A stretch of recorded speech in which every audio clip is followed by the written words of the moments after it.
As I have already begun to imply, these labels often signal differences of interpretation.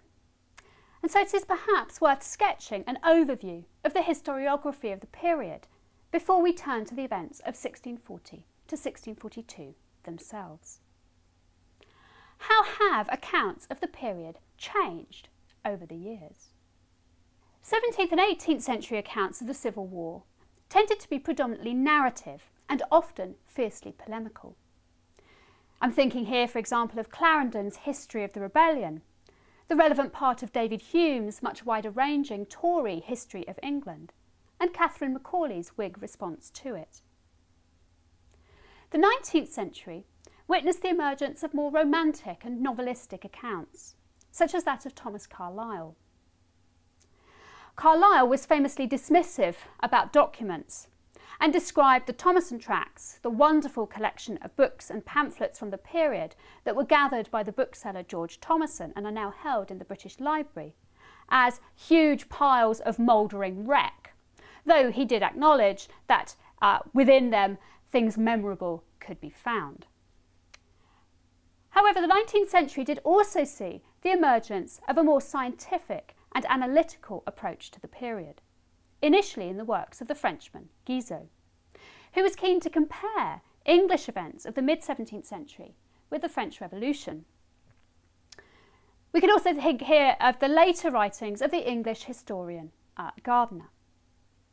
Gardiner propounded an essentially Whig interpretation of the period, which emphasised its political and constitutional aspects, and argued that the political conflicts of the mid to late 17th century provided the foundations of modern constitutional government and religious liberty. In the 20th century, the Whig interpretation was challenged by those who emphasised the significance of social and economic factors. This approach was epitomised by the works of Hill, R.H. Tawney and Lawrence Stone, who saw the events of the 1640s and 50s as the result of long-term social and economic change. At least some advocates of the traditional social interpretation were influenced by Marxist theory, and Hill in particular initially developed the idea that the English Revolution was a classic bourgeois revolution, in which a rising bourgeoisie came into conflict with an old aristocracy, which it eventually overthrew, bringing about a shift from feudalism towards a capitalist mode of production.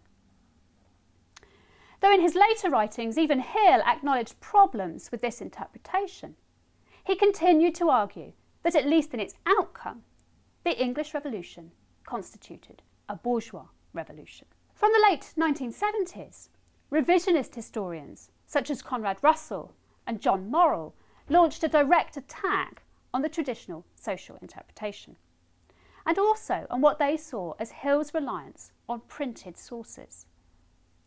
Instead, they turned to the archives and placed a renewed emphasis on religion and politics, focusing in particular on the effective units of politics at the time, such as atomised court factions, county communities, narrowly defined economic interest groups, careerist politicians, monarchs and their favourites. Within this framework, they sought to explain the ebb and flow of political events, partly in terms of the disorganised and often misinformed struggles of the competing units to secure their usually ephemeral private interests and achieve their ambitions.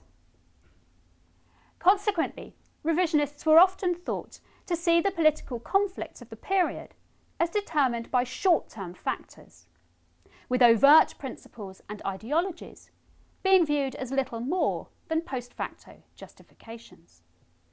Since the 1990s, the historiographical picture has become more complex. Some historians, among them Robert Brenner, have sought to defend or to offer a revised version of the traditional social interpretation, which responds directly to some of the criticisms of the revisionists.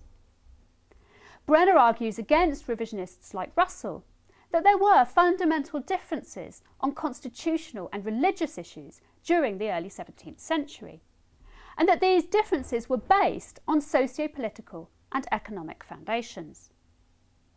He also continues to insist that there is clear evidence of a long-term shift towards capitalism in England in the period between the Wars of the Roses and the Civil War, and argues that we might expect this economic transformation to have some political effect. However, Brenner sees the development of capitalism in England less as the emergence of bourgeois society within a broader feudal structure, but more as the self-transformation of the old structure, and particularly of the landed classes, which in turn presented problems for the traditional relationship between Crown and Parliament. Finally, there are the so-called post-revisionist historians, such as Anne Hughes, who insist on the need to take revisionist insights seriously, while denying that they have found a new analysis of the roots of the Civil War.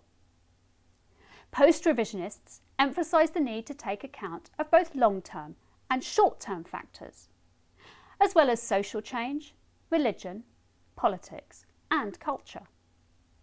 And to be fair to those who've been labelled revisionist, many have always been closer to the arguments that we see as post-revisionist than to the revisionist position so often applied to them by their opponents.